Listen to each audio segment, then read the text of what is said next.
We have here, we'll call it letter A. We have f of x is equal to negative x to the fourth plus 25x squared.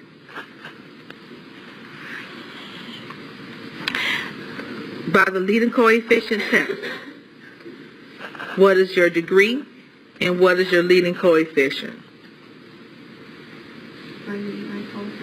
Okay. Your degree is what? 4. It's even. Your leading coefficient is negative 1, so therefore it is negative. So since it's even, it's going to go in the same direction? Yeah. Down. Yes.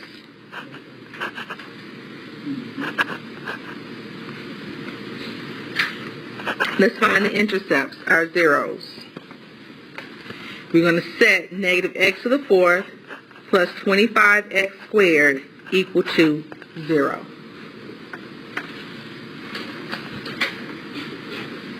We're going to factor. Okay. What can we factor out?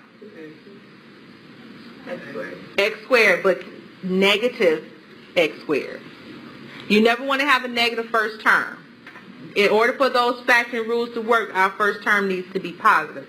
So we're going to factor out a negative x squared, and then we're left with x squared minus 25. Do you understand why I have minus 25?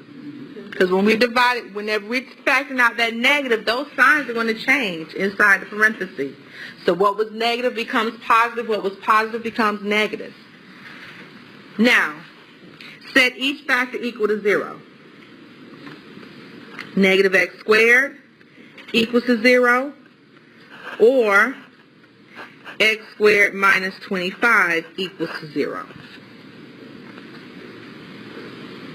You don't want to break that down any further? And we can break it down further, and we will still end up, and I was going to talk about that. We can break x squared minus 25 down further. I'm going to come back to that. Just hold on. I'm going to show you why, if you left it as this, why we're going to get the solution. Okay, solution. So, let's look at negative x squared is equal to 0. X is going to be what? 0.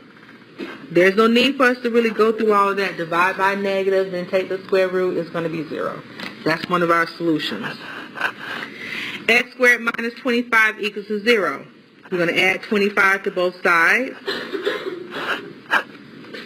X squared is equal to 25. We're going to take the square root to both sides. Because we're taking the square root, we're going to have plus or minus 5. We have two solutions. And here's why. This is going back to your question. Okay? You're saying, well, why are we getting two solutions? Well, if we breaking down x squared minus 25, that's the difference of two squares. You're saying x and x, 5 and 5, plus minus equals to 0. So we have, when we set each of those equal to 0, that's going to be our negative 5. This will be our positive 5. Okay? And you may say, well, Ms. Lewis, we took the square root on one of the other examples, but it was equal to 0, and I said that 0 doesn't have a plus or minus value. 0 is just 0. Okay? If your statement said, your bank account said negative 0, and then it said positive 0, you still don't have any money. Am I right? You want a plus sign because at least it's something positive, but you still don't have anything. So 0 doesn't have a positive negative to it. Okay? So, next here, we have our zeros.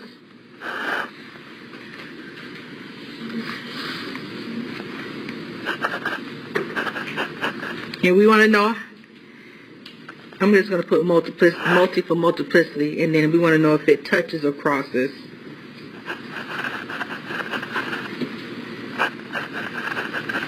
So our zeros, we have a 0, we have a negative 5, we have a positive 5. So at 0, how many times is it repeating? What does it say up here? It doesn't repeat once, twice, At negative 5. Once. And positive 5. Okay? So, our multiplicity is 2. That's even at 0 here.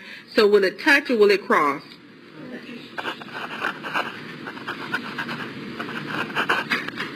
How about negative 5 and positive 5?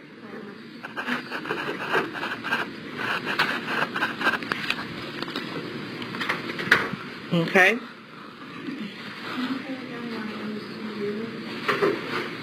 Because it says x squared, that's the highest degree, that was the highest power when we had it equal to 0 here. Okay, so we have, actually, it's saying that you have, in essence, two zeros, but we're only going to represent one. Okay? Alright, here we go. Y-intercept. It says the rule says let x equal to 0. So we're going to go to the original equation, and where we see x, we're going to plug in 0. Negative times 0 to the 4th plus 25, 0 squared. You're just going to get 0 plus 0.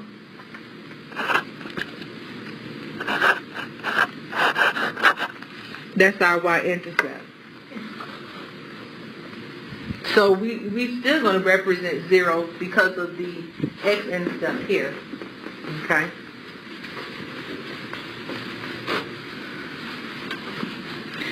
All right.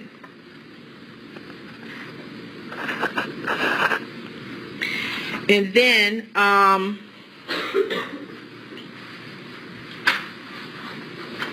to determine, because I believe in, now I think I got this from your textbook where it says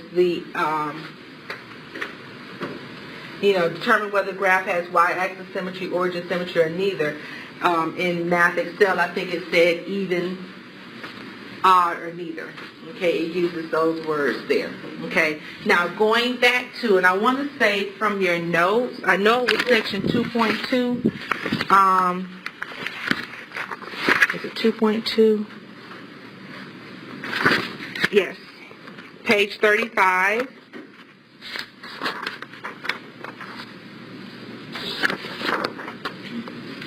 And page 36, it talked about even functions and y-axis of symmetry, and odd functions and origin symmetry.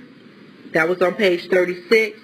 And what you have to do to determine that, if it's y-axis of symmetry and versus the origin symmetry, we're going to have to go back to the definition of even and odd functions, where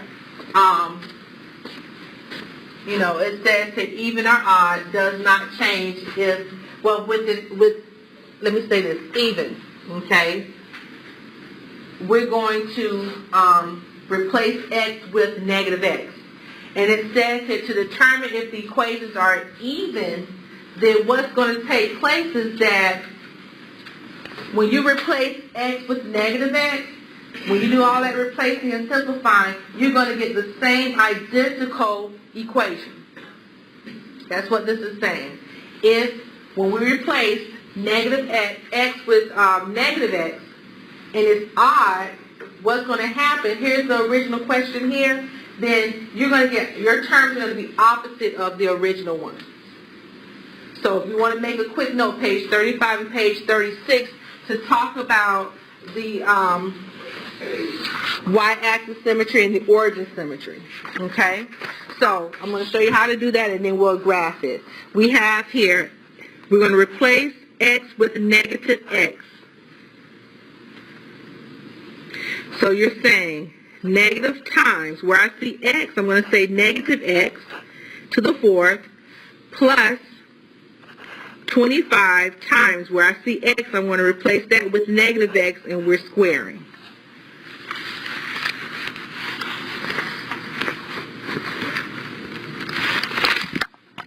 Just so that you can see this, I'm replacing that x with negative x.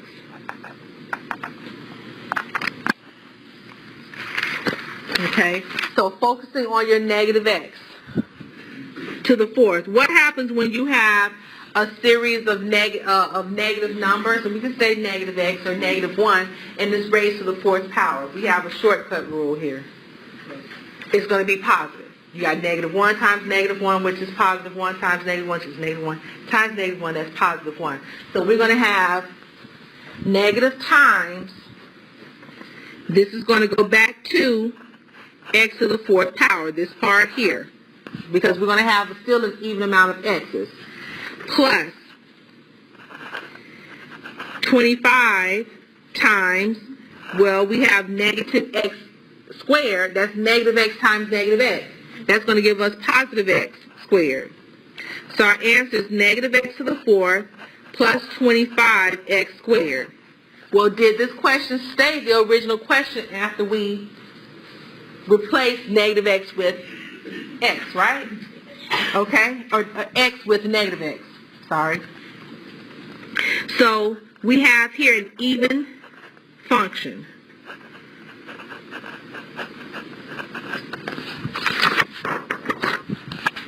Therefore, y-axis symmetry.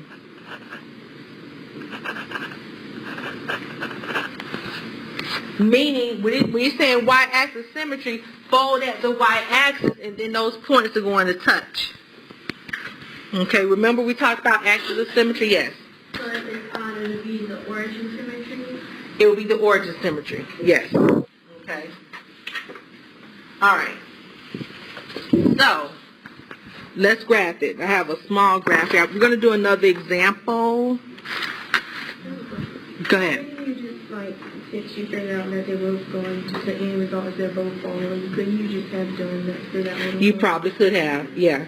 Because if you graph it, it's the same thing instead of going to the end. You could have, yes. Yes, ma'am. All right. All right, here we go. We have negative 5. Here is 0. Here is positive 5.